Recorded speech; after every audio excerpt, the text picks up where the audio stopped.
নমস্কার, শুভ সন্ধ্যা। র্যাপিড টাইমসে আপনাদের সকলকে স্বাগত। সারাদিনের সমস্ত খবর নিয়ে আমি তিয়া। ফের মকড্রিলের নির্দেশ। ভারত পাক সংঘাতের আবহে বৃহস্পতিবার পাক সীমান্ত লাগোয়া 4 রাজ্যে মকড্রিলের নির্দেশ দিল স্বরাষ্ট্র মন্ত্রক।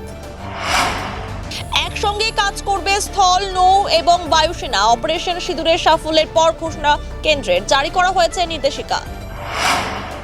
আগামীকাল জোড়া কর্মসূচিতে আলিপুরদুয়ার সফরে আসছেন প্রধানমন্ত্রী নরেন্দ্র মোদী। একাধিক প্রকল্পের শিলান্যাস করবেন তিনি।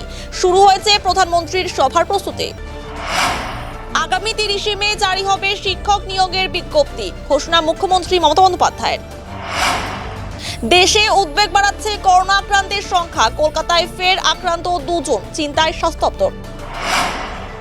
বাগডোগরা সেনাবাহিনী ক্যাম্প এলাকা থেকে ফের গ্রেফতার হলো এক বাংলাদেশি। আজ ধৃতকে শিলিগুড়ি মহকুমা আদালতে পেশ করা হয়।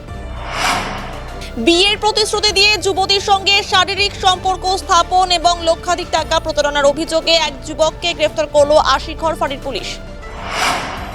নিউ জলপাইগুড়ি থানার অন্তর্গত বাড়িভাষা এলাকায় বাড়ি থেকে ব্যক্তির ঝুলন্ত দেহ উদ্ধারের ঘটনায় চাঞ্চল্য ছড়ালো, তদন্তে পুলিশ।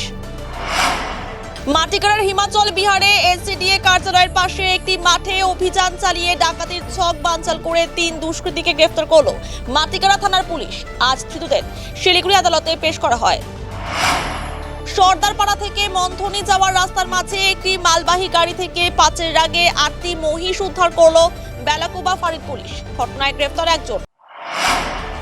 সারাদিনের সমস্ত খবরের আপডেট পেতে নজর রাখুন শিলিগুড়ি টাইমসে। শিলিগুড়ি টাইমসের খবর আপনারা পেয়ে যাবেন শিলিগুড়ি টাইমসের ইউটিউব, এক্স হ্যান্ডেল, থ্রেডস এবং ইনস্টাগ্রাম পেজেও। সঙ্গে থাকুন, দেখতে থাকুন শিলিগুড়ি টাইমস।